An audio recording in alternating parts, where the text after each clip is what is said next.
So, these two nuns walk into a bar. Okay. And they look over at a table, and they see Darth Vader, Freddy Krueger, and the Pope playing poker.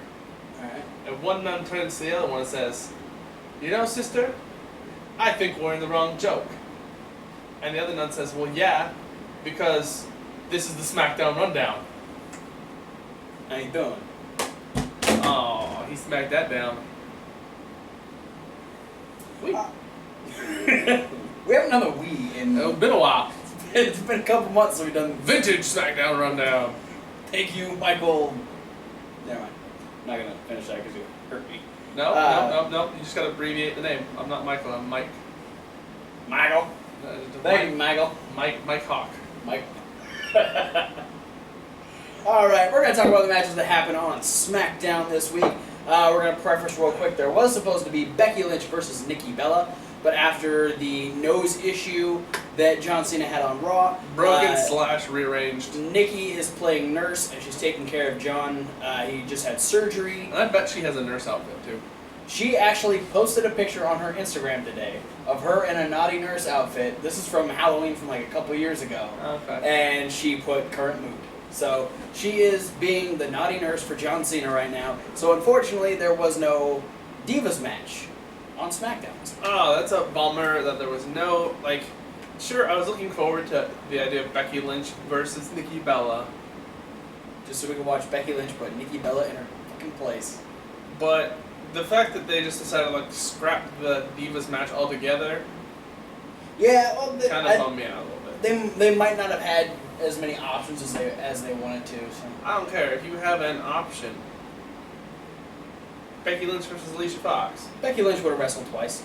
Yeah. Actually, Alicia Fox couldn't because she got a concussion on Raw. I'm not surprised. She hit her head really hard on Raw. Yes. Let's talk about the matches that did happen on SmackDown.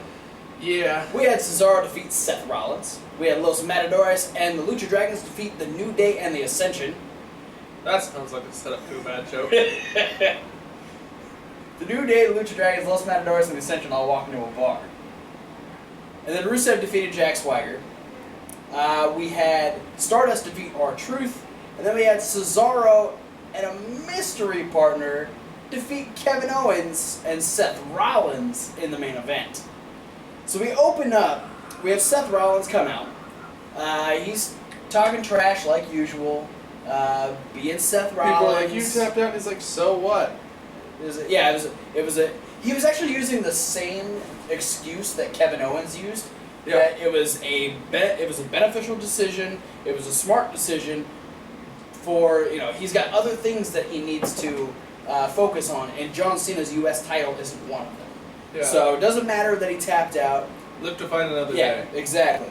So then Cesaro comes out and says, you're forgetting about, I guess Cesaro's part didn't exactly make sense. He didn't forget to talk about the point, but Cesaro says, you're missing the point here. You did tap out on Monday Night Raw.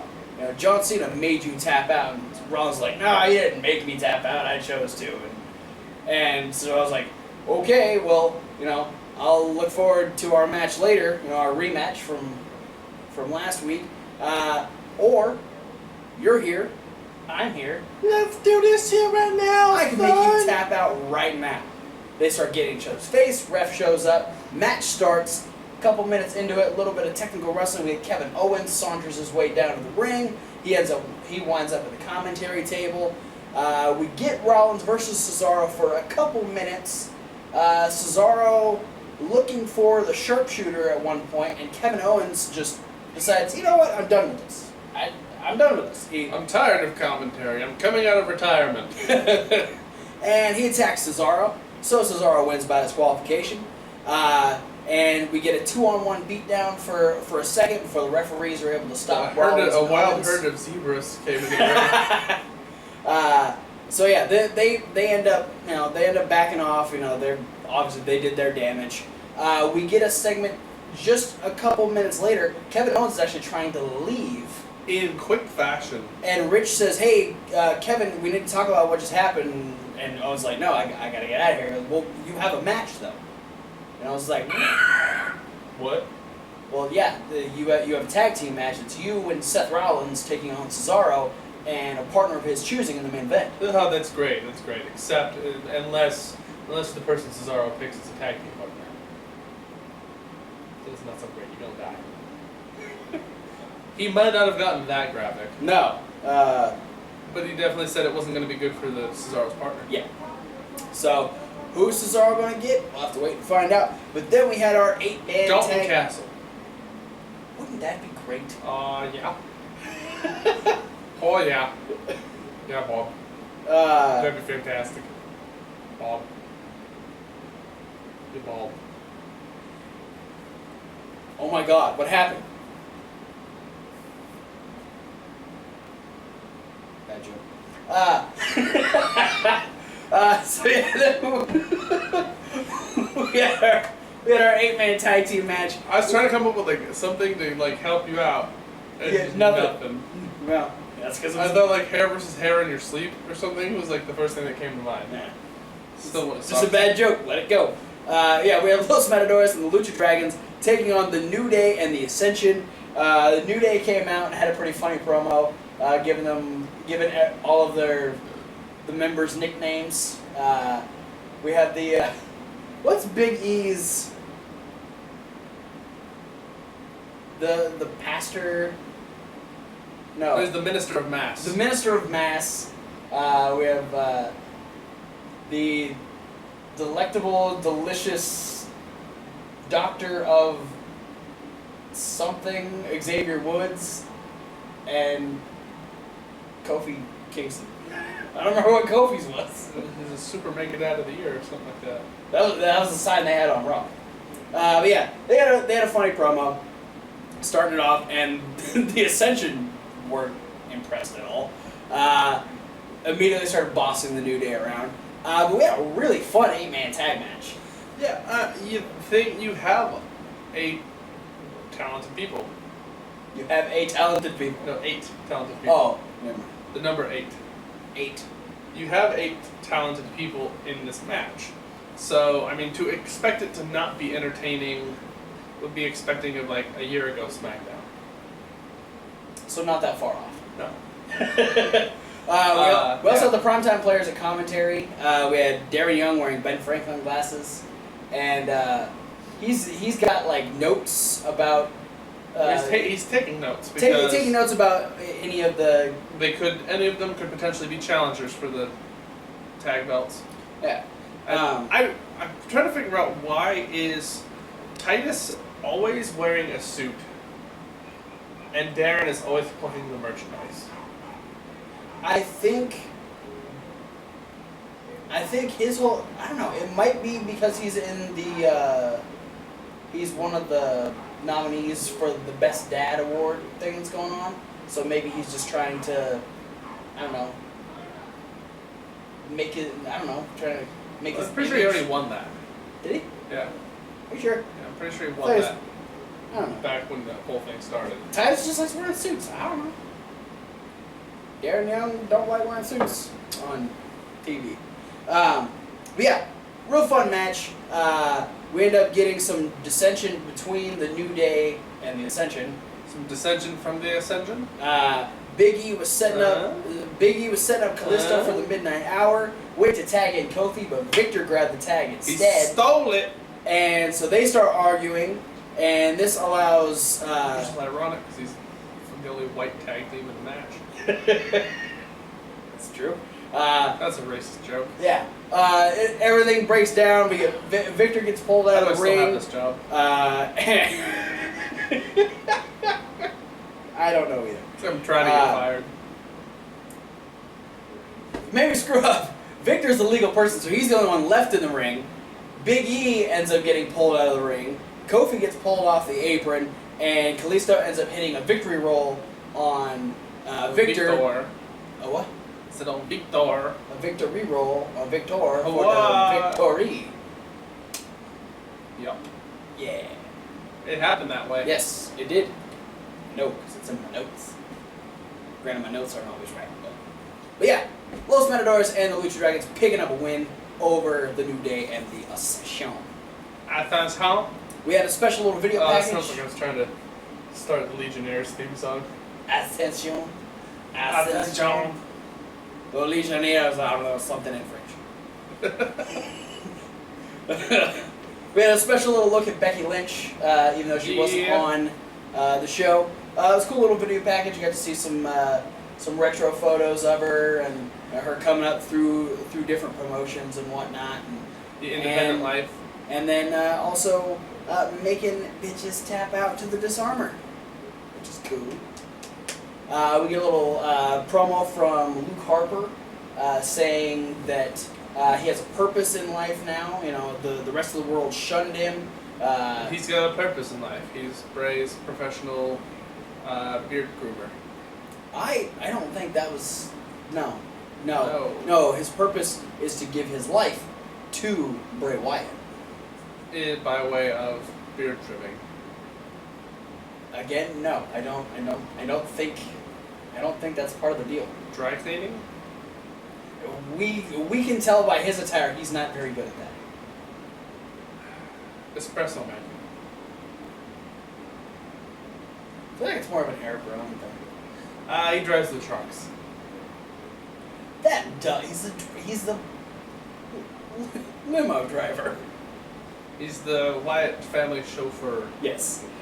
Bray Wyatt also references back to Roman Reigns, telling him that he shouldn't trust Dean Ambrose, saying that Dean Ambrose is a little unstable, he could come to the bad side, and maybe he won't want to leave. Well then. You are... I might be onto something. Your whole thing is becoming more and more clearer every time we watch. We had a rematch because we needed one. So badly. I guess this one was kind of necessary because we needed to get Rusev over, but we also had the hometown boy, Yak Swagger. Yak Swagger? Yep. Something. Rusev went on an anti-Lana promo prior to the match. It also turned into an anti-Oklahoma promo. Yes. They're going to go for a walk after the show, but nowhere near Oklahoma. Yeah, nowhere near, with Dog Ziggler. Yeah. Swagger comes down. It's funny because Summer Rae's actually the one on the leash. Kinky. I got nothing to add to that. I mean, we've seen Swagger versus Rusev. I mean, this was the majority of the first couple months of Rusev's U.S. title reign. Yeah. This was the feud. Well, this was this time last year. Oh my God, it was. Because they were going into the SummerSlam, they had the flag match. That's right. Huh. All right. Still a good match. Yeah. You know, it wasn't bad. Rusev dominated most of it. Swagger got his USA Punch chance. That was fun. Yeah. Hit a Swagger bomb. Hit a Swagger bomb. Got the Patriot Lock on a couple times. That was about it, though. But Rusev does ultimately put him in the Accolade. He did almost get out of the Accolade, but wasn't able to. I thought they were going to give it to him, and yeah, there was right at the last second. There was a moment of hope for Jack Swagger, and then Rusev went, no, because Rusev had like one leg up, and it looked really funny. Looked like he was trying to pee on Jack Swagger like dog style. Swagger slumped back down, had to tap out, but they did give him the last laugh. He did put a distracted Rusev into the Patriot Lock for a second, got him to bitch out and walk away. Swagger gets his music played, gets to stand tall in the ring in his home state. So good for you. We the people. Oh man, you couldn't have waited. Want to do it again? Yeah. Let me try again. Yeah. We the people. Ice Bear, the people. Chill out, Ice Bear. Chill out, Ice Bear. Cesaro still hadn't found a partner at this point. Ice Bear feels shame for your jokes. He hadn't found a partner for SmackDown. No, because he didn't have a partner here. He had a little shout out to Kid, which is I like the fact that even though Rusev is getting this, or Cesaro's we just talked about Rusev. Cesaro's getting. All over the place here. Yeah, we are. Even though Cesaro's getting this massive push, he's not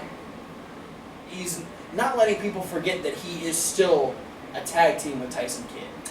Yeah, no, and that's... I love the fact that he still wears the shirts. He's got the armband. He does the little shout-outs. He does the sharpshooter. It's awesome stuff, and that's a whole new level of respect. That's going to make it all the better when Tyson Kidd comes back and turns on Cesaro. Exactly. I'm excited for it. Then we got the latest little recap of what's going on between Stardust and Neville. We had what happened this past Monday after, on main event. Neville beat Fandango. That one. That's the one. Where he beat Fandango. Dan Fango? Dodge Durango. Fandingleberry.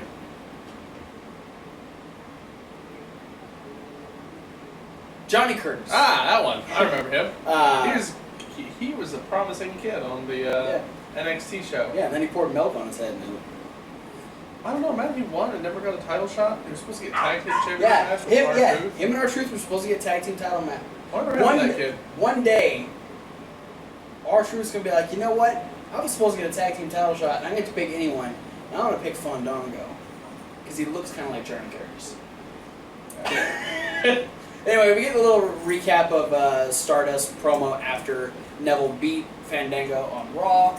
And we get Stardust in action taking on R-Truth. What's up, son? Stardust picking up the win fairly easily. It wasn't that long of a match. He did have that really vicious kick to the back of the leg that sent R-Truth into the corner. He was able to grab him, set him up for the Queen's crossbow, and hit it, pick up the win. And he's... Then he cuts a promo.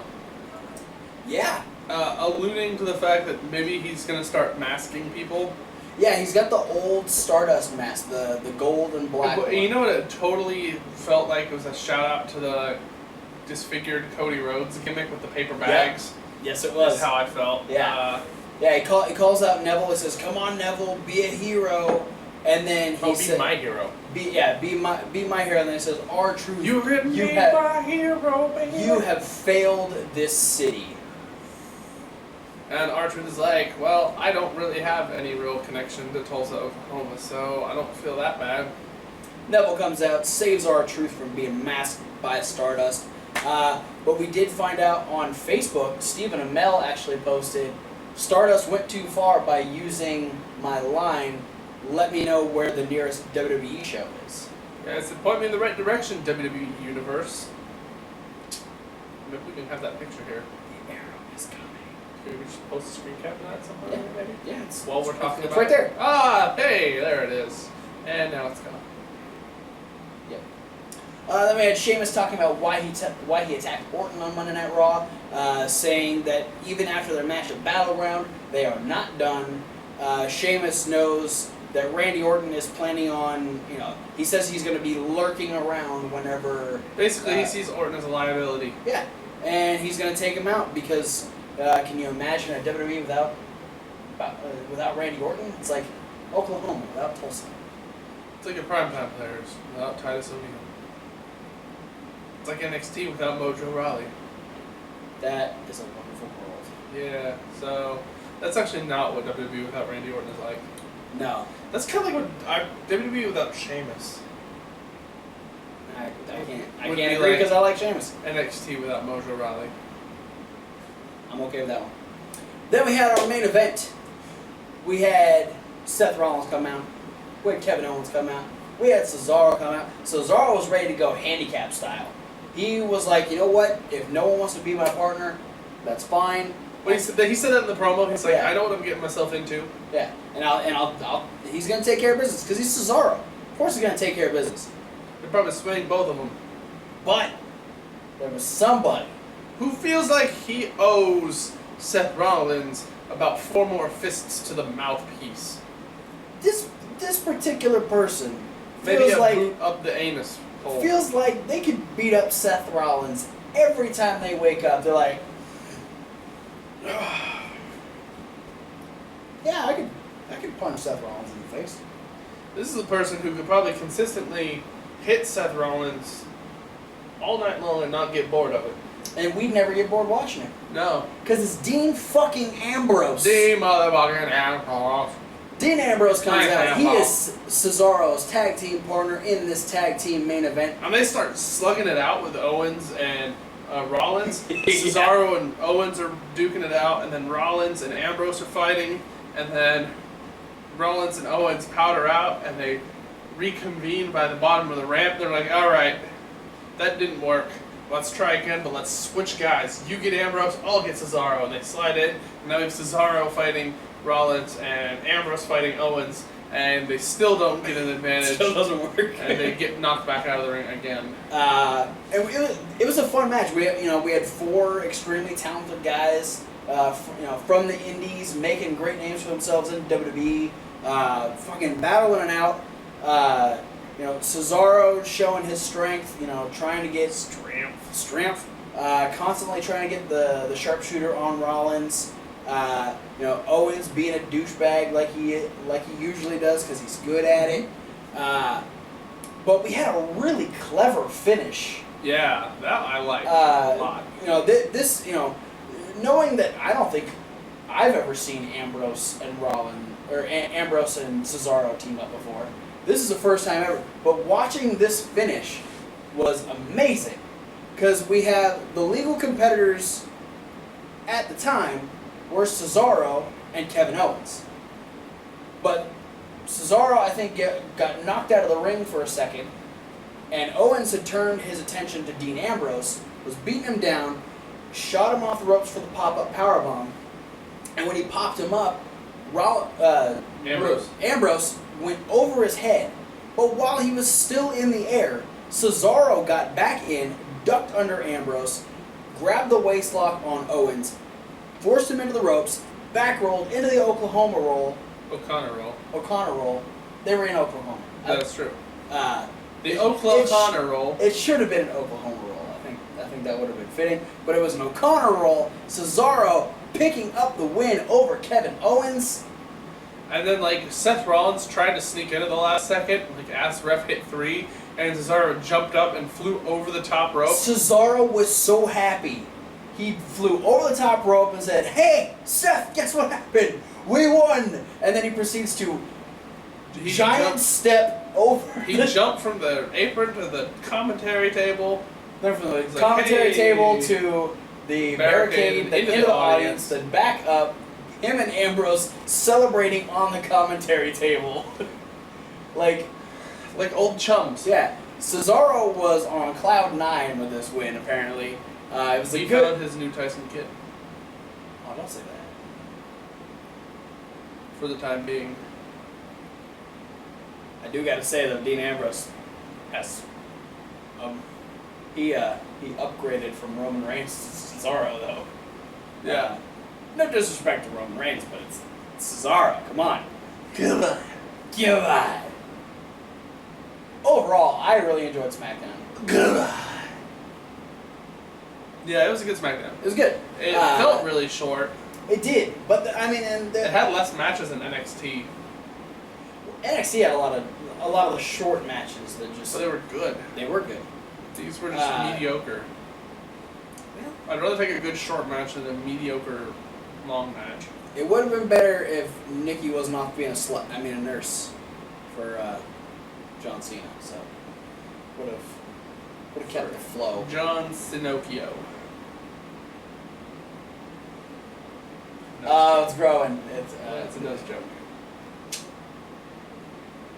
I want to know how fucked up everything was. When they did surgery on his nose. I saw a picture. When they freaking cut his nose open or whatever they did, and they just looked in there. If it looked like a jigsaw puzzle. Well, I did. I mean, I saw a picture post surgery. He was getting out of a car, had the bandage over his nose, got severe just bruising right inside there where the eye is. He's gonna look fucked up for a couple of weeks. But I mean, it's gonna look gross if he shows up on Raw. Yeah. I can only imagine. I'm calling you out right now, Cena. United States Open Challenge on Raw. Make it happen. John Cena versus Kevin Hawk. No, I'm not saying me to come Oh, on with the match. lame. I'm just saying, hey, prove that you're as tough as you say you are, and actually show up and do your match on Raw. SmackDown's going to be here next week. So. Good. Good. SmackDown is going to be in our hometown next week. Yeah. On the 11th, which will be the 13th when you watch SmackDown.